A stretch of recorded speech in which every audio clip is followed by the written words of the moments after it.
Hey, what is up, YouTube? Welcome back to the channel. Today we are going to take a look at our season, how it's going so far, or not going so far, and just give you an update because we haven't given you an update in a few months, and just show you where we are and how we've progressed and hopefully where we're going with the season so far.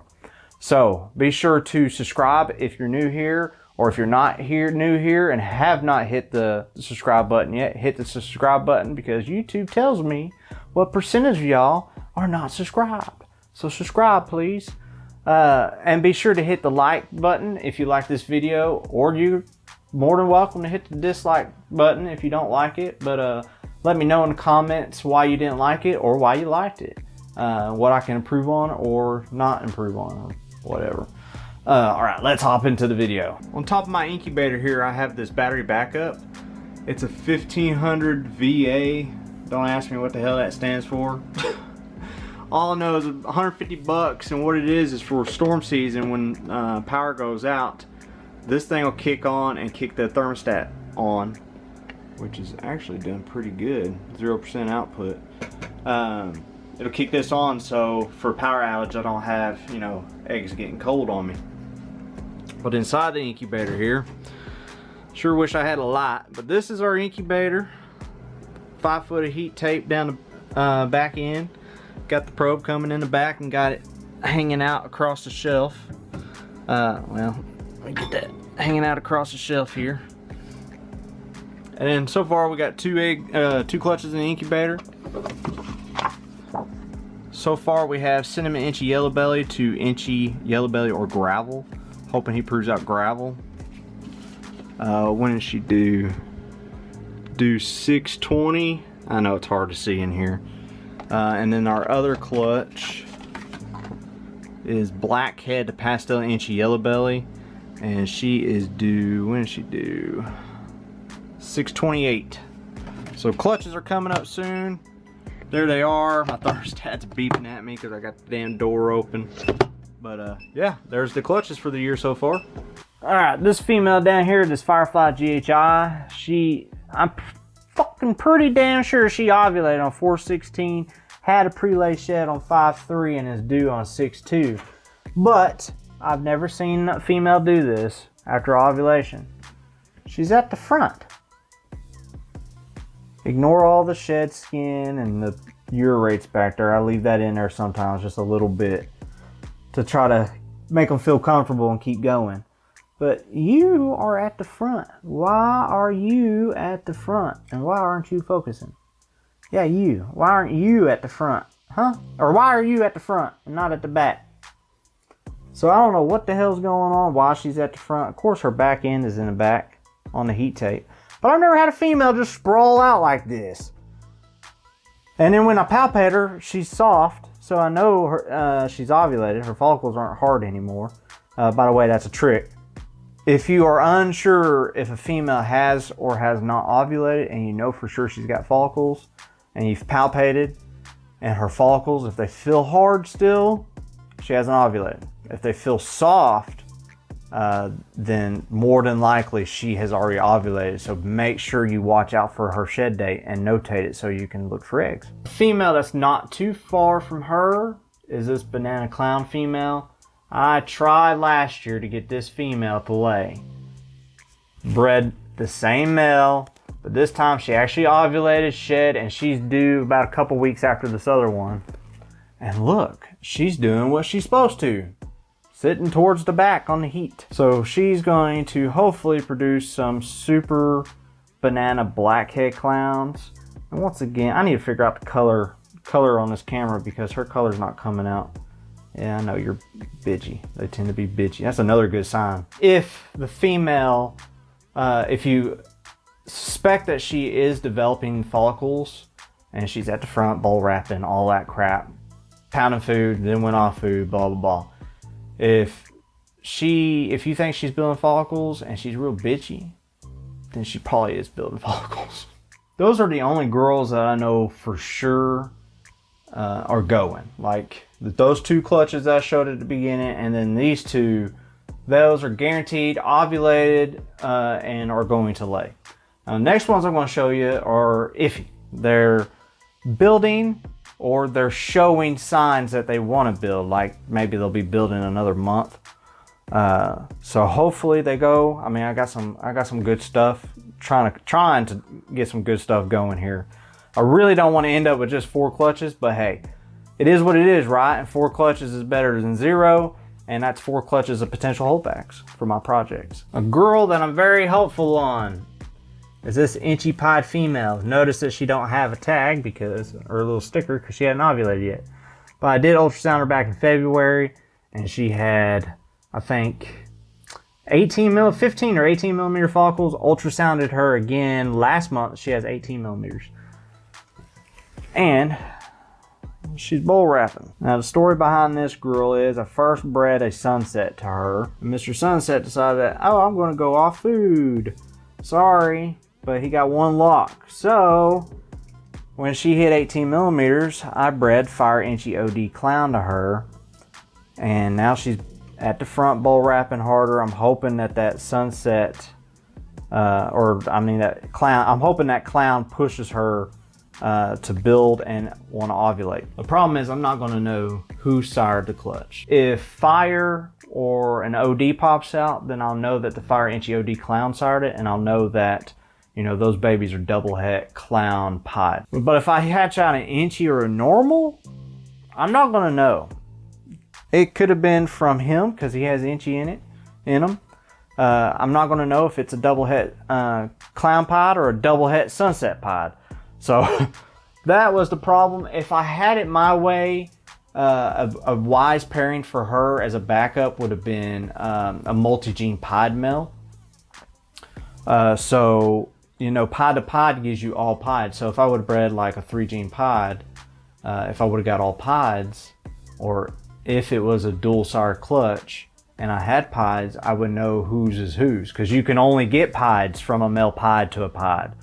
So all the non-pods I would know would have been a double het Sunset pod, and all the pods were pods.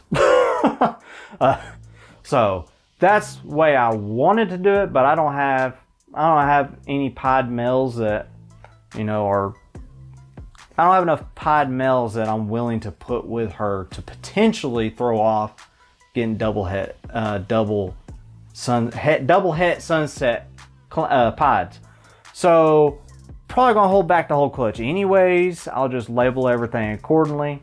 All my Fires and all my ODs will be labeled double het Clown pod, and then anything else will just be labeled either or, because I'm not gonna know. Hopefully female heavy. All right, I have this female down here that's labeled het Sunset. I do have a possible het Sunset male that I did breed to her. She is over 30 millimeter follicles. She's glowing like crazy, but she hasn't ovulated yet. I thought she had ovulated, but it was maybe one of them pre-ovulation swell type things, to where maybe in about another week or so she'll finally ovulate and then give me a clutch. But this female, I'm pretty sure, is definitely going to go. She just has not ovulated yet. But I did get another lock-in on her, last week. So she's at 31 millimeters. She should go. I could have put the Sunset male with her and had better odds on proving her out, but I didn't want to overwork Sunset. He got 1 lock-in this season and then was done. He's currently in shed. I'm hoping once he comes out of the shed, he will start eating like crazy. I don't plan on breeding him anymore, unless that inchy pod, unless that inchy pod decides to keep going and she gets up to like 30 millimeters, 25 to 30 millimeters, then I will. And if he is eating and doing good, then I will get 1 more lock and hope that we get some inchy double het Sunset pods. That's what I want. I also have this black pastel female. You can see how old she is. She's from 2011. We've had her from pretty much the beginning. And what she's doing is she's sitting at 14 millimeter follicles, but as you can see, she's kind of bull wrapping there. Now, I don't know what male to breed to her. I was thinking the Fire Inchy OD Clown. But he's also, it's his first year, and he's also, you know, he's kind of small. I don't want to overwork him. He's already gotten one lock. He's had one meal since that lock, but I want to make sure that I'm getting adequate meals and rest time in between with that meal. But if she keeps going, once she hits about 20 millimeters, 25 millimeters, I'll probably get her first lock in on her.